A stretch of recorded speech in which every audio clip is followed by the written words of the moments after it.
তুমি hand to hand combat পছন্দ করো যেখানে খুন খারাপের সাথে কোনো কম্প্রোমাইজ নেই, তাহলে তুমি একদম ঠিক ভিডিও দিয়ে ক্লিক করেছো। এই যে স্ক্রিনে যে লোকটাকে দেখতে পাচ্ছ, সে একজন বক্সার।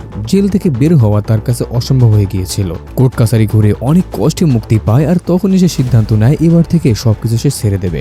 এরপর তার বউ আর মেয়েকে নিয়ে শান্তিপূর্ণভাবে জীবন কাটাতে থাকে। কিন্তু একবার যদি তুমি গুন্ডাগার্দির দুনিয়ায় ঢুকে পড়ো, তাহলে এই দুনিয়াকে আর সহজে ছেড়ে দেয়? সে তবুও সবকিছু সহ্য করে নেয়। কিন্তু যেদিন এক ভয়ঙ্কর মাফিয়া তার বউকে মেরে তার মেয়েকে তুলে নিয়ে যায়, সেদিন ভাই এই লোকটা সত্যি তাণ্ডব শুরু করে দেয়। বলছিলাম 2024 সালে মুক্তি পাওয়া ম্যাহিম মুভির কথা। তো গাইস, যেহেতু আমাদের সিনেস্ট্রাইক চ্যানেলটি একদমই নতুন, তাই একটা লাইক আর একটা সাবস্ক্রাইব করে দিয়ে চলো ভয়ঙ্কর এক প্রতিশোধের গল্প দেখে আসি।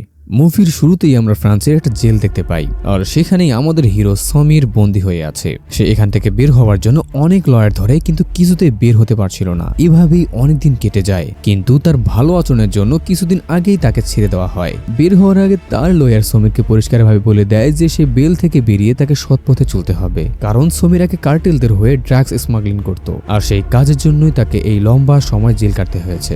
এবার জীবনের দ্বিতীয় সুযোগ পাওয়ার পর সমীর সিদ্ধান্ত নেয় যে সবকিছু ছেড়ে দেবে। কিন্তু সে অপরাধ ছেড়ে দিলেও অপরাধ তার পিছু ছাড়ছিল না। জেল থেকে বের হওয়ার সাথে সাথেই কিছু গুন্ডা সমীরকে চিনে ফেলে। ওরা চায় সমীর আবার তাদের হয়ে কাজ করুক, কিন্তু সমীর তাদের কোনো কথায় পাত্তা না দিয়ে এগোতে থাকে। সে আর এই অপরাধ জগতে ফিরতে চায় না, কিন্তু বেঁচে থাকার জন্য তো টাকার প্রয়োজন। তাই সমীর কাজের জন্য একটা কনস্ট্রাকশন সাইটে ঢুকে পড়ে। দিনভর কঠোর পরিশ্রম করে সে প্রথম দিনের মজুরি হাতে পায়। এই সামান্য টাকাটাই তখন সমীরের কাছে অনেক কিছু। কিন্তু বাড়ি ফেরার পথে আবারও সেই গুন্ডারা তার পিছু নেয়, আর এবার ওরা সমীরকে মারার জন্য এসেছে। এটা বুঝতে পেরে সমীর পালাতে পালাতে একটা বিল্ডিং এ ঢুকে পড়ে, কিন্তু ভাগ্য তার আজ পক্ষে ছিল না। একজন গুন্ডা তাকে ধরে ফেলে। এরপর দুজনের মধ্যে ভয়ঙ্কর মারামারি শুরু হয়ে যায়, আর হাতাহাতির এক পর্যায়ে ভুলবশত সমীরের লাথি লেগে ছেলেটা নিচে পড়ে যায়, আর সে সেখানেই মারা যায়। এই ঘটনায় সমীরের মাথায় আকাশ ভেঙে পড়ে, কারণ সে আর কোনোভাবে জেলে যেতে চাইছিল না। তখন সে সিদ্ধান্ত নেয় এই দেশ ছেড়ে সে পালিয়ে যাবে। এরপর কাহিনী চলে যায় 5 বছর পর থাইল্যান্ডে। এখানে সমীর নতুন জীবন শুরু করেছে। তার এখন একটা ছোট্ট সুখী পরিবার আছে, স্ত্রী মিয়া আর মেয়ে দারা। এই দুজনকে ঘিরেই সমীরের পুরো পৃথিবী। কিন্তু পরিবারের খরচ চালাতে সমীর হিমশিম খাচ্ছিল, তাই সমীর একসাথে একাধিক কাজ করে। ভোরবেলা সে নদীতে মাছ ধরে, তারপর সে তার বউকে একটা রেস্টুরেন্টে নামিয়ে দিয়ে এয়ারপোর্টে চলে যায়। সে আসলে এখানে টুরিস্টদের হোটেলে পৌঁছে দেওয়ার কাজ করে। এই কাজ শেষ করে সমীর চলে যায় একটা ইল্লিগ্যাল আন্ডারগ্রাউন্ড ফাইটিং ক্লাবে। এখানে বাজিতে ফাইটিং চলে। সমীরের কোচ হ্যান্স এটা একদমই পছন্দ করে না। সে সমীরকে সবসময় সতর্ক করে, আর তাকে এই কাজ ছেড়ে দিতে বলে, কারণ তার কোনো পরিবার না থাকায় সমীরকে সে ছেলে মনে করত। কিন্তু সমীর বলে তার অনেক টাকার দরকার, কারণ সে তার বউয়ের জন্য নিজস্ব একটা রেস্টুরেন্ট বানাতে চায়। যাই হোক, এরপর সমীরের সাথে ফাইট শুরু হয়ে যায়। সে খুব সহজেই প্রতিপক্ষকে খুবই ভয়ানকভাবে হারিয়ে দেয়। 10 মিনিট পর আবার তার দ্বিতীয় ম্যাচ শুরু হবে। সেই ম্যাচে তার বন্ধু সোমবাদ সমীরের বিরুদ্ধেই বাজি ধরে, আর সমীর বাধ্য হয়ে দ্বিতীয় ম্যাচে ইচ্ছে করেই মার খেয়ে হেরে যায়। এই মার খাওয়ার বিনিময়ে সমীর মোটা অঙ্কের টাকাও পায়। হ্যান্স তাকে আবারও বোঝানোর চেষ্টা করে যে এই কাজ একদিন তাকে শেষ করে দেবে, কিন্তু সমীর তার কোনো কথাই শোনে না। যাই হোক, এরপর সমীর তার পরিবার নিয়ে সমুদ্রে ঘুরতে যায়। তারা সবাই মিলে সেখানে অনেক সুন্দর মুহূর্ত কাটায়, আর এখানেই জায়গা কিনে তারা একটা রেস্টুরেন্ট বানানোর প্ল্যান করে। কিন্তু সেই স্বপ্ন পূরণ করতে গেলে অনেক টাকার দরকার, আর সেই টাকার জন্যই মূলত সমীর জান প্রাণ দিয়ে কাজ করতে থাকে। তার জন্য এই কাজগুলো অনেক কষ্টের হয়ে যাচ্ছিল, কিন্তু পরিবারের জন্য সে সবকিছু করতে রাজি। আর ঠিক এখান থেকেই গল্প নতুন দিকে মোড় নিতে শুরু করে। পরদিন সকালে সমীর রেজিস্ট্রার অফিসে যায়। স্বাভাবিকভাবেই সমীর আর মিয়া টাকা জমিয়ে ওই জমিটা কিনতে চেয়েছিল, কিন্তু রেজিস্ট্রারকে দেখেই বোঝা যাচ্ছিল লোকটা ভীষণ খিটখিটে আর ধান্দাবাজ। কিন্তু লোকটা টাকা নিয়েও প্রপার্টির রাইটস ট্রান্সফার করে না। সমীর বুঝে যায় এই লোকটা ওদের ঠকাতে যাচ্ছে, কারণ ওই জমিটা নাকি অন্য কেউ আরো বেশি দামে কিনে নিয়েছে। তাই এখন যদি তারা ওই জমিটা কিনতেই চায়, তাহলে আরো তাদের বাড়তি $20,000 দিতে হবে। এই কথা শুনে মিয়া অনেক ভেঙে পড়ে। সমীর তাকে শান্ত করে বলে সে সব ঠিক করে দেবে। এরপর আমাদের একটা রেস্টুরেন্ট দেখানো হয়। আসলে এই রেস্টুরেন্টটা সমীরের সেই বন্ধু সোমবাদের, আর সমীরের স্ত্রী মিয়া এখানেই ওয়েটার হিসেবে কাজ করে। এদিকে সমীর সিদ্ধান্ত নেয় এই জমির ব্যাপারে সে খোঁজ নেবে, যার জন্য সে চলে যায় সোমবাদের কাছে। সোমবাদ আসলে আগে ছোটখাটো গুন্ডা ছিল, তাই আন্ডারওয়ার্ল্ডের অনেক খবরই তার জানা। সমীর পুরো ঘটনা খুলে বলতেই সোমবাদ চমকে যায়, কারণ ওই জমিটা অনেক বেশি দাম দিয়ে নারং নামের একটা লোক কিনে নিয়েছিল। সোমবাদ তাকে সাবধান করে দিয়ে বলে এই জমি থেকে দূরে থাকাই ভালো, কারণ নারং কোনো সাধারণ লোক না, সে একজন ভয়ঙ্কর মাফিয়া। কিন্তু সমীর যেভাবেই হোক সেই জমিটা নিতে চাচ্ছিল। তাই কয়েকদিন পর সমীর সোমবাদকে নিয়ে নারঙ্গের সাথে দেখা করতে যায়। নারংকে দেখেই সমীর অনেক অবাক হয়ে যায়, কারণ সেও তার মতোই একজন রিফিউজি। সে এখন থাইল্যান্ডে থাকে, থাকে আর এখান থেকে ড্রাগস আর মেয়েদের সাপ্লাই করে। যাই হোক, সামির বলে সে ওই জায়গাটা কিনতে চায়। তখন নারং ঠান্ডা গলায় বলে জমি পেতে হলে সমীরকে $30,000 দিতে হবে, নয়তো তার জন্য একটা কাজ করতে হবে। এই কথা শুনে সমীর কনফিউজড হয়ে যায়। নারং তখন ব্যাপারটা পরিষ্কার করে বলে যে সে জানে সমীর এয়ারপোর্টে ব্যাগ হ্যান্ডেলিং এর কাজ করে, আর তাই সে এই কাজটা ভালোভাবে করতে পারবে। কাজটা খুবই সিম্পল, একটা ড্রাগস ভরা ব্যাগ সিকিউরিটি চেক পার করিয়ে দিতে হবে। এই কথা শুনে সমীর না করে দেয়, কারণ এমন জঘন্য কাজ সে করতে পারবে না, আর তাছাড়া কাজটা ভীষণ রিস্কি। কিন্তু সমীর কিছু বলার আগেই নারং তাকে হুমকি দেয় যে তার ফ্রান্সে করা মার্ডারের কথা সে জানে, যদি সে তার কাজ না করে তাহলে তাকে পুলিশে ধরিয়ে দেবে। এই কথা শুনে সমীরের পায়ের নিচের মাটি সরে যায়। সে সেদিন বাড়ি ফিরে আসে আর সে বুঝতে পারে এই কাজটা তাকে করতেই হবে। শেষ পর্যন্ত সমীর নারঙ্গের ডিলটা অ্যাকসেপ্ট করে। নারং তাকে একটা ব্রিফকেস দিয়ে বলে এই কেসটাই সিকিউরিটি চেক পার করে এই লোকটার হাতে তুলে দিতে হবে। মনের ভেতর হাজারটা ভয় নিয়েই সমীর ব্রিফকেস নিয়ে এয়ারপোর্টে চলে যায়। সেখানে সিকিউরিটি গার্ডটা তাকে চেনে, তাই খুব সহজেই ভিতরে ঢুকতে দেয়। কিন্তু ব্যাগটা লোকটার কাছে দেওয়ার আগেই ঘটনা পুরোপুরি উল্টে যায়। চারপাশ থেকে সিকিউরিটি টিম একটা স্কোয়াড ডগ নিয়ে এগিয়ে আসতে থাকে আর সেই লোকটাকে ধরে মারধর করতে থাকে। কুকুরটাও সাথে সাথে ড্রাগসের গন্ধ পেয়ে সমীর দিকে জোরে জোরে ঘেউ ঘেউ করতে শুরু করে। সমীর বুঝে যায় তাকে ফাঁদে ফেলানো হয়েছে। সে কোনো কিছু না ভেবে জীবন বাঁচাতে দৌড়াতে শুরু করে। তাকে দৌড়াতে দেখে সিকিউরিটি গার্ডরাও তাকে ধাওয়া করতে থাকে। পালানোর সময় সমীরের মাথায় আরেকটা ভয় ঢুকে যায়, কারণ এয়ারপোর্টের পুলিশ যে কোনো সময় তার পরিবারের কাছে পৌঁছে যেতে পারে। তাই সে কোনো রকমই তাদের চোখ ফাঁকি দিয়ে বাড়ির দিকে দৌড়াতে শুরু করে। ভাইরে ভাই, এরপর এই সাধারণ মুভিটা এমন ভাবে গল্পের মোড় ঘুরিয়ে দেয় যেটা দেখে আমি শকে আছি। যাই হোক, সে বাড়ি গিয়ে সবাইকে রেডি হতে বলে, কারণ এখানে আর এক সেকেন্ডও থাকা যাবে না। সে সবাইকে নিয়ে দরজা খুলতেই থমকে যায়, কারণ ততক্ষণে নারঙ্গের লোকজন সেখানে পৌঁছে গেছে। তাদের এখন একটাই উদ্দেশ্য, সমীর আর তার পুরো পরিবারকে এই পৃথিবী থেকে মুছে ফেলা। সমীর বুঝতে পারে তার সাথে জঘন্য কিছু হতে যাচ্ছে, তাই সে পরিবারকে বাঁচানোর জন্য মরিয়া হয়ে সবাইকে মারতে থাকে। কিন্তু গুন্ডার সংখ্যা এত বেশি ছিল যে খুব সহজেই তারা সমীরকে মারাত্মকভাবে আহত করে ফেলে। এই দৃশ্য মিয়া সহ্য করতে পারে না। সে নিজেও স্বামীকে বাঁচাতে ঝাঁপিয়ে পড়ে, আর এই সাহসটাই তার জীবনের করা সবচেয়ে বড় ভুল হয়ে দাঁড়ায়। গুন্ডারা সমীরের সামনে মিয়ার গলা কেটে তাকে হত্যা করে। এই দৃশ্য দেখে মুহূর্তেই সমীরের পুরো পৃথিবী উলটপালট হয়ে যায়, কারণ তার একটা ভুল সিদ্ধান্তে পুরো পরিবার ধ্বংস হয়ে গেল। এরপর সব প্রমাণ মুছে ফেলার জন্য ঘরে তেল ঢেলে আগুন লাগিয়ে দেয়, কিন্তু তারা জানতো না সমীর এখনো বেঁচে আছে। সবাই চলে গেলে সমীরকে সেখান থেকে বাঁচিয়ে আনে তার সেই গুরু হান্স। সে তাকে তার বাড়িতে এনে পুরনো চিকিৎসা পদ্ধতিতে সমীরের ক্ষত সারাতে শুরু করে। কয়েকদিন পর সমীরের জ্ঞান ফিরে আসলে সে মিয়ার ছায়া দেখতে শুরু করে,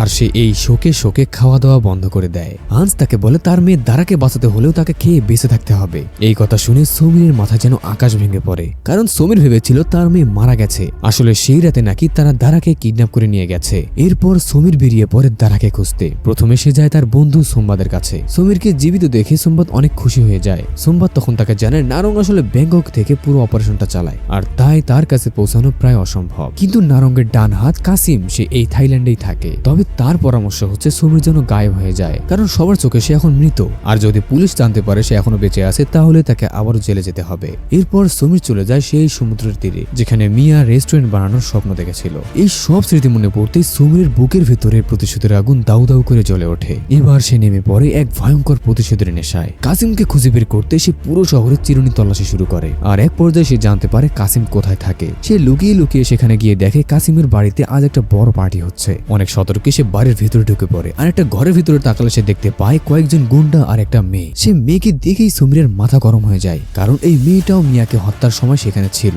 এক মুহূর্ত দেরি না করে সে গুন্ডাদের উপর ঝাঁপিয়ে পড়ে, আর খুবই ভয়ানক ভাবে সে একে একে সবাইকে জমের দুয়ারে পাঠাতে থাকে। সেই মেয়েটাকেও খুবই জঘন্যভাবে মেরে ফেলে। সে এক এক করে সবাইকে মারতে মারতে এগিয়ে যায়। সমীরকে হঠাৎ জীবিত দেখে কাসিম রীতিমতো শক খেয়ে যায়। এরপর শুরু হয়ে যায় তার সাথে এক ভয়ঙ্কর মারামারি। কিন্তু আজ এই সমীর আর আগের সমীর নেই। সে খুব সহজেই কাসিমকে কাবু করে ফেলে। তাকে মারতেই যাবে, ঠিক তখনই কাসিম বলে তার মেয়ে দারা এখনো জীবিত। এই কথা শোনার সাথে সাথেই কাসিমকে সে মেরে ফেলে। কিন্তু এতে সমীর সমস্যায় পড়ে যায়, কারণ নারঙ্গের কাছে পৌঁছানোর সব ক্লু এখানে শেষ হয়ে গেছে। তাই সমীর পার্টিতে থাকা সব মেয়েদের ভয় দেখাতেই একটা মেয়ে বলে নারং নাকি থাইল্যান্ড থেকে মেয়েদের কিডন্যাপ করে ব্যাংককে নিয়ে যায়। এই তথ্য পাওয়ার পর সমীর বুঝে যায় এবার তাকে ব্যাংককে যেতে হবে। কিন্তু হান্স এই সিদ্ধান্তে রাজি না, কারণ সে জানে ব্যাংককে গেলে সমীর আর বেঁচে ফিরবে না। কিন্তু সমীর বলে সে যে করে হোক দারাকে নিয়ে আসবে। এই কথা শুনে হান্স সিদ্ধান্ত নেয় সমীরের সাথে সেও যাবে, কারণ বৃদ্ধ হান্সের ছেলে বহু বছর আগেই মারা গেছে, আর এতদিন হান্স সমীরকে নিজের ছেলের মতোই দেখে এসেছে। এরপর বাবা ছেলে রেডি হয়ে বেরিয়ে পড়ে। তারা প্রথমে সোমবাদের কাছে যায়। তারা ভেবেছিল এই বিপদে সে তাদের সাথে যাবে, কিন্তু তারা গিয়ে দেখে সোমবাদ রেস্টুরেন্ট বন্ধ করে সবকিছু নিয়ে এই শহর ছেড়ে চলে যাচ্ছে।